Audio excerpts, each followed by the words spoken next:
Hello friends, welcome back to my YouTube channel Plants, Pots and Bonsai. আমি প্রণব আজ একটি অ্যাজালিয়ার উপর কাজ করছি। এই অ্যাজালিয়াটিকে আমি কয়েক বছর যাবত গ্রো করছি এবং এবারই প্রথম এতে ফুল এসেছে। একবার ফুল দিয়েছে গাছটি, তো ফুল দেওয়ার পরে আজ এর উপরে কিছু কাজ করছি তথা গাছটি কিছু যত্ন করছি। তো এই ভিডিওতে দেখতে পাবেন ফুল দেওয়ার পর অ্যাজালিয়াতে কি যত্ন করছি আমি। তো আমি প্রথমেই গাছটিকে কিছু প্রুনিং করে নিচ্ছি। তবে আজকের এই প্রুনিংটা র্যান্ডম প্রুনিং হবে না, এটা হবে সিলেক্টিভ প্রুনিং। যে ডালপালাগুলি বেড়ে যাচ্ছে এবং যেগুলিতে ফুলের কড়ি আসার সম্ভাবনা নাই সেগুলিকে আমি এখন লাইট প্রুনিং করে দেব। তাই আমার প্রুনিংটা হবে সিলেক্টিভ। কিছু কিছু ব্রাঞ্চের মাথায় ফুলের কলি আসতে পারে বা আসার সম্ভাবনা রয়েছে দেখতে পাচ্ছি। তো সেই ব্রাঞ্চগুলিকে আমি এখন প্রুনিং করব না। যেগুলিতে ফুল ফুটবে না বা কলি আসবে না সেই ব্রাঞ্চগুলিকে আমি একটু দেখে দেখে প্রুনিং করে দেব, যেন আরো নতুন নতুন শাখা প্রশাখা বেরোতে পারে, গাছটি আরো ঝোপালো হয়। তো আমার এই গাছটির বৃদ্ধি খুব সুন্দর হয়েছে এবং গাছটির স্বাস্থ্য যথেষ্ট ভালো। এতে আমি এবার পিঙ্ক কালারের ফুল পেয়েছি। বেশ কিছু ফুল ফুটেছিল, এখন শেষ হয়ে গেছে। তাই একে আমি আজ একটি লাইট প্রুনিং করে নিচ্ছি।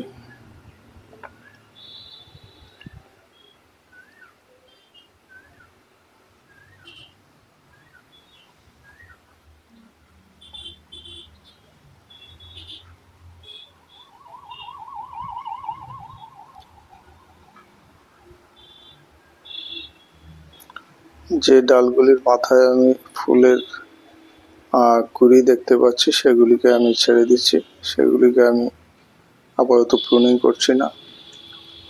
সেটা হবে পরবর্তী সময় আমি যখন গাছটিকে রিপোর্টিং করব তখন একে আমি র্যান্ডমলি প্রুনিং করে এর স্ট্রাকচারাল প্রুনিং করে একে আমি আরো সুন্দর স্ট্রাকচার দেব।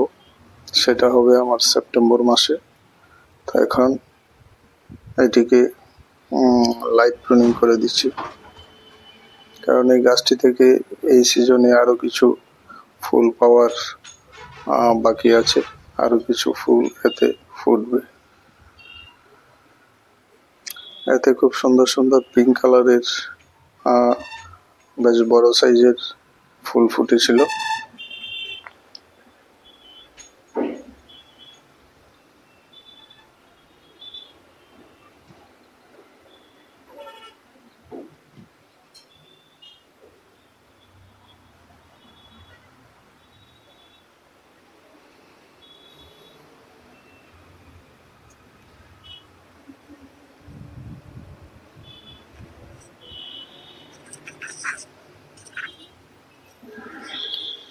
গাছটিকে নার্সারি থেকে সংগ্রহ করে এনে অপেক্ষাকৃত একটি ছোট পাত্রের মধ্যে ছিল। তারপর বছর খানেক আগে আমি এটিকে 10 ইঞ্চি পটের মধ্যে ট্রান্সফার করেছি এবং 2 বছর পরে এর থেকে আমি ফুল পেতে শুরু করলাম।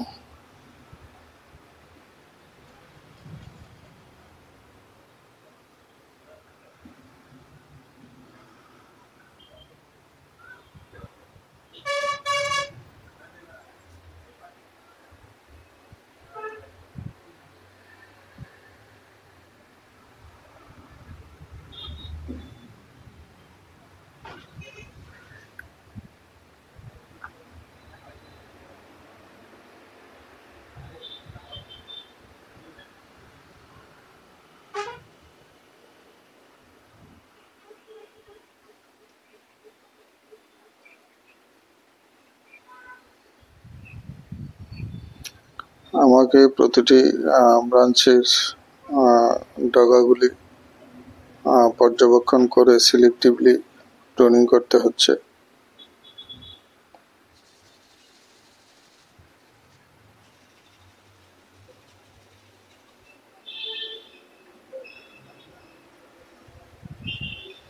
এই মুহূর্তে র্যান্ডমলি হার্ড প্রুনিং করলে আমি ফুল পাবো না এবং গাছটির বৃদ্ধিটা একটু ব্যাহত হবে।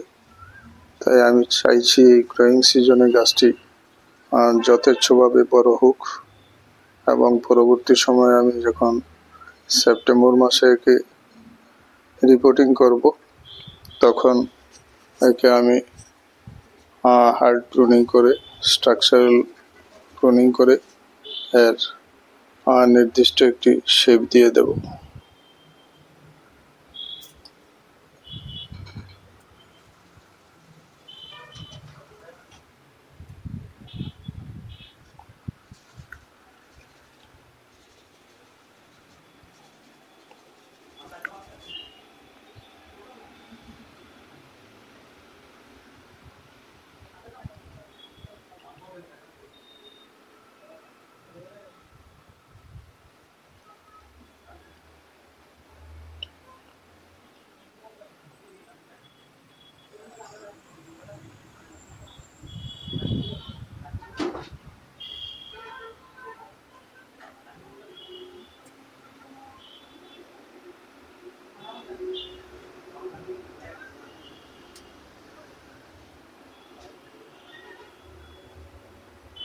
বেশ কয়েকটি ডালের মাথায় আমি এখনো ছোট ছোট কুড়ি আসতে দেখতে পাচ্ছি, সেগুলিকে আমি রেখে দিচ্ছি ফুল পাওয়ার জন্য।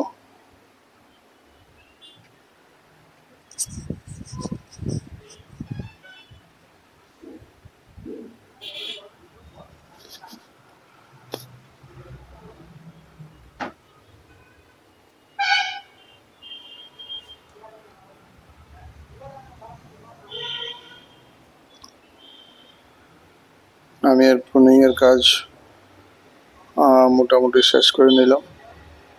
গাছটির নিচের দিকে কিছু নতুন নতুন গ্রোথ এবং ব্রাঞ্চ তৈরি হয়েছে,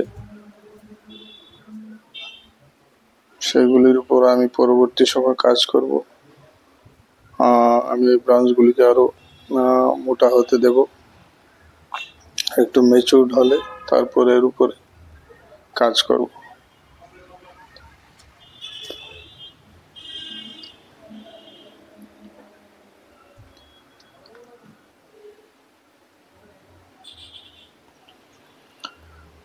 পরিশেষে আমি এর মধ্যে কিছু জৈব সার দিয়ে দেব।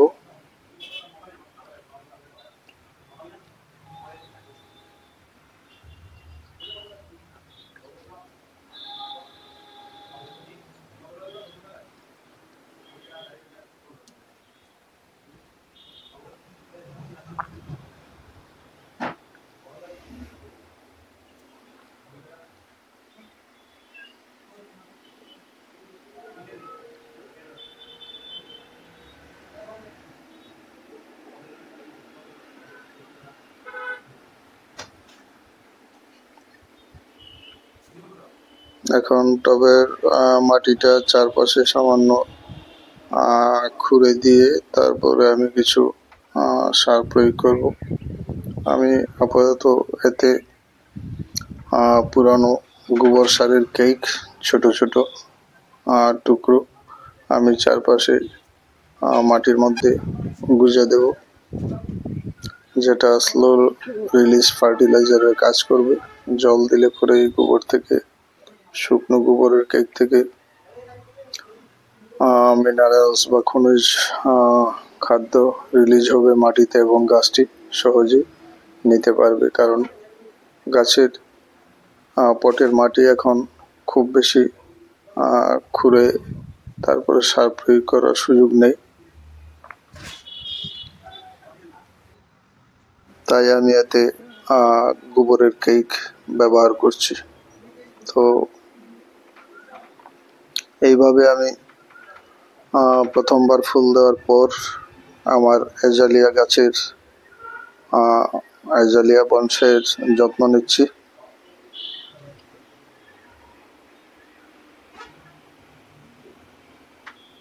এরপর আমি গাছটিতে ভালোভাবে জল দিয়ে দেব, যেন সার পুরোপুরি ভিজে যেতে পারে।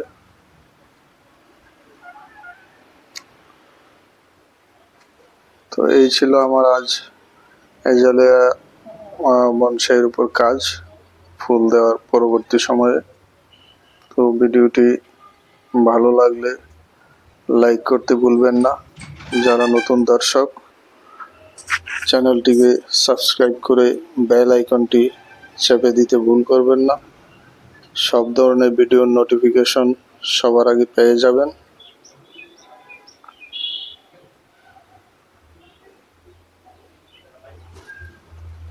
তো এইভাবে আমি আমার অ্যাজালিয়া গাছের যত্ন নিলাম ফুল দেওয়ার পরে। তো ভিডিওটি আজ এখানেই শেষ করছি। সবাই খুব ভালো থাকবেন। নমস্কার।